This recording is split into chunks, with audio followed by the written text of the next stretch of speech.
Alors, c'est parti. Je vérifie juste que mon micro soit le bon micro. C'est bon. Alors, j'ai envie de vous partager mes révélations de ces derniers temps qui sont pour moi révolutionnaires. Là, il y a une part de moi qui a extrêmement envie de vous partager cette révélation que je suis en train d'avoir qui change tout pour moi dans ma manière de transmettre, dans ma manière de vivre ma vie, dans ma manière de vivre ma relation à moi, avec les autres, avec les enfants. Et que ça m'est tellement en joie et en amour de vous partager tout ça. Il y a une autre part de moi qui se sent stressée parce que euh, parce que je me trouve pas professionnelle dans ma manière de tourner mes vidéos, parce que je suis pas très à l'aise avec le fait d'être en train de me filmer avec mon ordinateur en même temps que d'être en train d'enregistrer le podcast, sachant qu'il y a des enfants qui sont dehors. Il y a cette part vraiment de moi qui me juge là et qui me dit Marion, c'est pas adapté ce que tu es en train de faire, malgré le fait qu'il y ait une autre part de moi qui est vraiment très envie de partager. Et je suis en train de comprendre que ces deux parts de moi, elles peuvent paraître paradoxales, elles peuvent paraître contradictoires, et si je les vis comme telles, ma vie va devenir un enfer. Parce qu'on a toutes et tous plus ou moins plusieurs voix dans nos têtes qui nous critiquent, qui nous jugent, qui nous disent que ça c'est bien, qui nous disent que ça c'est mal, et un autre endroit en nous, une autre voix dans notre tête qui est sans jugement, qui est juste dans l'accueil de tout ce qui se passe, qui va ressentir les émotions. Par exemple, si j'ai l'impression qu'il y a un oiseau là qui va passer devant moi alors que je suis dans ma caravane, je peux avoir l'impression, je sais pas, j'aurais un truc dans les cheveux par exemple, je pourrais avoir le cœur qui se met à battre hyper vite. Et, euh, et je sens que tout mon corps est prêt à se mettre en mouvement parce que ça a stimulé ces sensations et cette émotion qu'on peut nommer peur en fait, quoi. J'ai eu peur tout d'un coup. Et là, soit il y a une part de moi qui va juste accepter d'accueillir la sensation de mon cœur qui bat vite, de peut-être mes poings qui se serrent, ou je sais pas exactement ce qui pourrait se passer, ma température corporelle qui chauffe, et juste j'accueille ça, comme ça passe. C'est un shoot de cortisol et d'adrénaline. J'accueille sensoriellement, sans juger. Juste je ressens. Et je peux aussi avoir une part de moi qui me dit, mais t'es trop conne, Marion. T'as pas vu que c'est un truc qui était dans tes cheveux, en fait, et toi, tu te mets à paniquer comme ça? Mais c'est n'importe quoi. Et donc, la part de moi qui a peur, elle va avoir envie de se taire. Parce que, ouais, il y a une autre part de moi encore qui va avoir honte, quoi, d'avoir peur. Et donc, toute cette conversation interne, elle se fait sur le ton sur lequel on nous a parlé quand on était enfant. Nos neurones miroirs et cette spécificité de l'esprit de l'enfant qui est vraiment très absorbant, qui va vraiment s'imprégner de tout son environnement, autant sensoriel que social et relationnel. Si, comme moi, vous avez été éduqué par des gens immatures émotionnellement, sans jugement, juste c'est factuel, quoi, et que donc vous avez grandi avec un système autoritaire, punitif, dominant avec les adultes avec qui vous étiez, eh bien c'est normal que dans votre esprit, aujourd'hui, les voix qui parlent, elles se parlent mal, elles se parlent de manière autoritaire, punitive, humiliante, menaçante. C'est pas de notre faute. Et c'est pas non plus de la faute de nos parents ni de nos grands-parents. C'est juste, voilà, l'histoire du monde et de l'humanité qui se fait comme ça. On se transmet nos blessures, on les transcende. Et donc, j'ai envie de vous transmettre mes outils. Parce que j'ai compris que tout mon cheminement professionnel, là, qui m'a fait aller de la psychologie, psychologie de l'enfance, psychologie de l'adulte, à la médiation, restauration de liens, l'accompagnement par la sophrologie, par le souffle pour réharmoniser le corps, l'esprit, toutes ces choses-là, m'ont amené à chercher des lieux en France où je découvrirais des adultes et des enfants qui vivent ensemble dans le respect, dans une relation horizontale qui soit pas dirigée par la domination, l'autorité, la punition, mais par la bienveillance, la coopération, la compassion, parce que c'est comme ça que notre cerveau se développe au mieux. C'est quand il est enveloppé dans de la compassion, de la bienveillance, de la compréhension. Ça lui permet de se développer pleinement. Il nous permet la bienveillance, la compassion, la coopération, ça nous permet d'accéder à tout notre cerveau.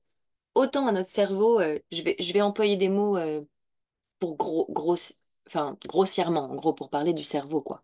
On a notre cerveau, on peut dire grossièrement qu'on a un cerveau reptilien qui est celui qui s'active quand il y a besoin de survie, qui est là pour nous, pour s'assurer de notre survie. Le cerveau limbique, associé aux mammifères, grossièrement, et aux humains, avec toutes les émotions, la palette des émotions.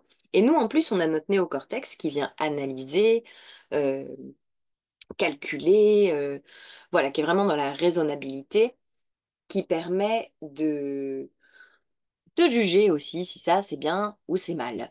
Et donc quand notre cerveau reptilien il passe en mode survie, notre néocortex il se dit ok ça c'est mal.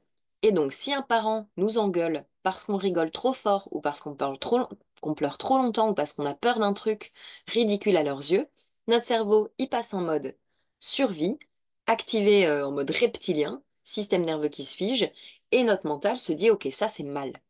Quand je ressens ça, quand je vis ça, c'est mal. Donc si j'ai trop peur alors que les autres n'ont pas peur, si je pleure trop longtemps alors que les autres sont pas dispo, si je rigole trop fort alors que ça dérange les autres, c'est que je fais mal. Et donc, tout ce chemin, pardon, professionnel et personnel, m'a amené à chercher des écoles et des structures où les enfants et les adultes vivent dans un climat bienveillant, coopératif, euh, sécurisant. Hmm. Et donc j'ai compris que, en fait, c'est fou parce que je forme les gens à la communication bienveillante depuis 2017 et je passe mon temps à leur dire que la communication bienveillante, c'est avec soi d'abord. Mais je n'avais pas réalisé à quel point c'était la guerre à l'intérieur de nous. J'avais pas réalisé à quel point me parler gentiment avec mon néocortex ne suffit pas. J'ai vraiment besoin que ma critique intérieure se mette à me parler gentiment aussi. J'ai vraiment envie de lui parler gentiment. Quand j'ai honte, j'ai envie de parler gentiment à la part de moi qui a honte et qu'elle, elle me réponde gentiment aussi. Donc je suis en train d'ouvrir un chantier où je crée comme plein de petites cellules de médiation avec plein de parts de moi pour qu'on se réconcilie, pour qu'on se guérisse toutes les unes les autres. J'ai envie que ma critique intérieure devienne ma meilleure amie. Et je peux vous partager quelque chose de très drôle. J'ai un problème avec l'alcool depuis que j'ai 15 ans. Une part de moi boit de l'alcool avec excès de manière intensive depuis que j'ai 15 ans, très régulièrement. Et ça venait réveiller une autre part de moi que j'appelais mon chétan, qui était très, très, très méchante. Euh, et je l'ai détestée toute ma vie, cette part de moi. Elle a abîmé mes liens, elle a abîmé ma confiance en moi, elle a abîmé mes relations amicales, elle a abîmé mes relations amoureuses. Elle a abîmé mes relations familiales, mais le jour où j'ai compris qu'en fait, elle avait toute sa place, elle avait le droit d'être là et ce qu'elle avait à dire méritait d'être considéré, bah, j'ai pu comprendre quel était son message derrière toute cette violence. En fait, c'était la part de moi qui a envie de penser qu'à elle et qui ose pas le faire dans sa vie en général. Et donc j'ai compris ça et j'ai mis plusieurs années à rassurer cette part de moi, mon chétan, en lui disant, regarde, je sais prendre soin de moi, tu n'as plus besoin d'apparaître quand je perds le contrôle. Je sais maintenant poser mes limites dans la vie de tous les jours, je sais prendre soin de mon énergie, je sais me mettre au centre de ma vie, et c'est ça qu'elle me hurlait de toutes ses forces, cette part de moi. Donc aujourd'hui, mon chétan existe quasiment plus, cette part de moi, elle a vraiment été très apaisée. Mais l'autre jour, mais je bois quand même de l'alcool avec excès, même si j'ai pas mon chétan. Et l'autre jour, j'ai eu mal à la tête un lendemain où je buvais de l'alcool, et je me dis, je vais aller parler à cette part de moi qui a mal à la tête, là, qui me fait mal à la tête. Et je lui dis, ok, mal de crâne, je te vois. Qu'est-ce que c'est ton message pour moi? T'as peur qu'il se passe quoi si t'es plus là? Et là, je l'entends me dire, bah en fait, tu vas continuer de te mettre des grandes cabanes. Tu vois bien que tu fais de la merde en fait depuis tout ce temps. Donc je vais continuer de te faire mal à la tête pour que tu crois pas que tu peux continuer de faire de la merde sans souffrir. Ok, je comprends. Elle était virulente, hein. Et je lui ai dit, ok, je te vois, je t'entends, je te comprends. est-ce que tu veux bien m'observer, s'il te plaît? Est-ce que tu veux bien voir? Je lui dis avec bienveillance et fermeté en même temps. Est-ce que tu veux bien voir que ça ne fonctionne pas, cette technique?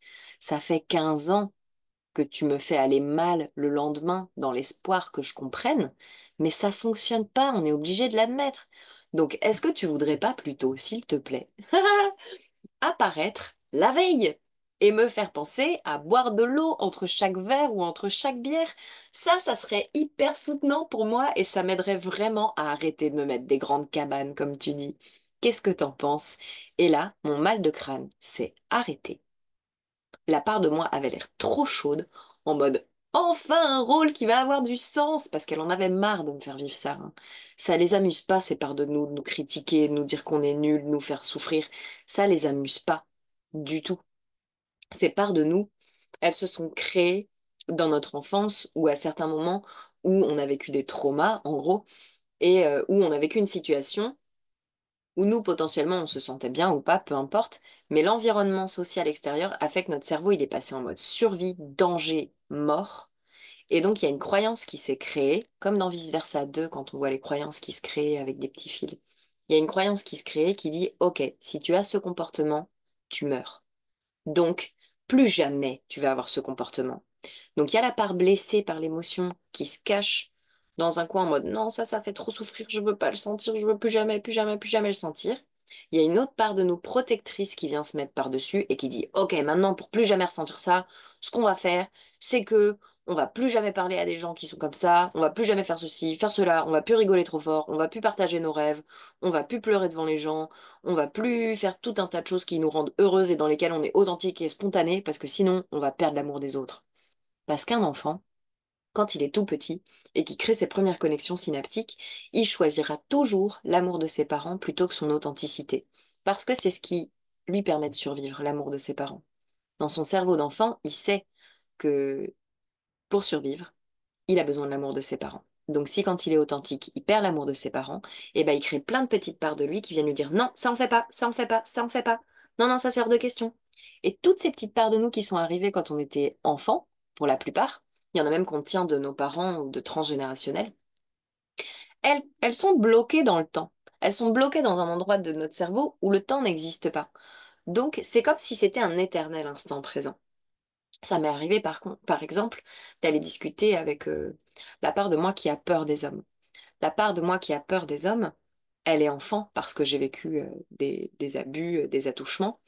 Et donc, pour arrêter d'avoir peur des hommes aujourd'hui, j'ai eu besoin d'aller voir cette connexion synaptique que j'ai faite quand j'étais une petite fille, d'aller voir la part de moi petite fille intérieure et de lui expliquer ma vérité d'aujourd'hui pour qu'elle puisse se mettre à jour, comme un programme qui se serait installé pour nous sauver quand on était enfant et qui nous dessert en fait une fois adulte. Il nous a servi et maintenant il nous asservit, du verbe asservir. Et donc ces mises à jour, elles sont hyper importantes quand on est adulte pour aussi vachement mieux accompagner l'enfant. Parce que quand l'enfant a des comportements qui nous activent, qui nous énervent, qu'on n'arrive pas à accueillir, c'est parce que ce sont des choses qu'on n'a pas accueillies en nous, qui n'ont pas été accueillies quand on était enfant. Donc on peut aller faire les mises à jour. Voilà. J'ai essayé de tout balancer. Et donc là, ma nouvelle passion, j'ai tellement de passion dans ma vie autour de l'accueil des émotions. Ma nouvelle passion, c'est d'instaurer un climat de paix à l'intérieur de moi, de recréer un contexte d'éducation démocratique que je n'ai pas eu enfant. J'ai eu une éducation autoritaire, dominante, humiliante, menaçante, abandonnante, rejetante et tout ce que vous voulez. Et donc j'ai beaucoup, beaucoup, beaucoup de part à aller guérir, à aller sortir de leur trou noir pour leur dire, regarde, maintenant c'est moi qui m'occupe de toi. T'es en sécurité avec moi. Regarde tout ce que j'ai fait de ma vie, tout ce que j'ai parcouru, tous les obstacles que j'ai surmontés, toutes les blessures que j'ai transcendées. On va y arriver ensemble. Et quand j'utilise mon néocortex et mon cœur pour rassurer mon cerveau reptilien et l'endroit insécure, il se passe des choses magiques en fait. Je crée des nouvelles connexions synaptiques qui m'offrent de nouvelles possibilités, qui m'offrent une nouvelle qualité de vie et d'accueil de la vie.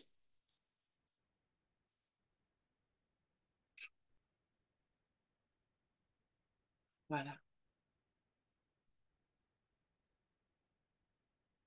Il y a une part de moi qui est très émue de vous partager ça. Et j'honore cette part de moi. J'ai pas envie de lui demander de se taire. Elle a le droit d'être là. Et donc les différentes parts de moi, vous pouvez parler avec elle à l'écrit, en écrivant des lettres. Vous pouvez parler avec elle avec des petits personnages. Vous pouvez parler avec elle dans vos têtes. Et vous pouvez les mettre dans des endroits sécures, le temps de revenir parler avec elle. Moi, toutes les petites parts de moi, je les ai mises dans des lieux sécures. Et j'essaie aussi régulièrement que possible d'aller leur envoyer de l'amour et leur dire que je vais venir les guérir les unes après les autres. Je vais prendre le temps qu'il faut pour faire ça. Je vois pas un chemin plus joyeux, en fait. Ça relie vraiment aussi tout ce que j'ai autour de ma foi, qui est pas religieuse, mais spirituelle, et qui englobe quand même la vie de Jésus. Et j'ai été éduquée quand j'étais petite avec une éducation très chrétienne. Je parlais tout le temps à Jésus quand j'étais petite. Puis j'ai arrêté quand je suis devenue adolescente. J'ai complètement lâché la religion et la spiritualité. Je trouvais ça ridicule. Et c'est seulement à partir de 19 ans que je me suis rouverte à tout ça. Et bref, pour moi, le message de Jésus, depuis que je suis toute petite, c'est aimez vos ennemis. Et elle m'a pas aidé du tout, cette phrase, dans ma vie. Elle m'a fait me soumettre et me laisser dominer. Et c'était grave. Et en fait, ça y est, j'ai compris. Aimez vos ennemis. Et là, vous voyez pas en podcast, mais c'est moi que je montre. Mes ennemis intérieurs. J'ai envie de faire la paix avec eux. Voilà. Merci pour votre temps, votre écoute. J'espère qu'il y a des choses qui vous ont parlé. Et je vous dis à bientôt pour une nouvelle aventure. Bye bye.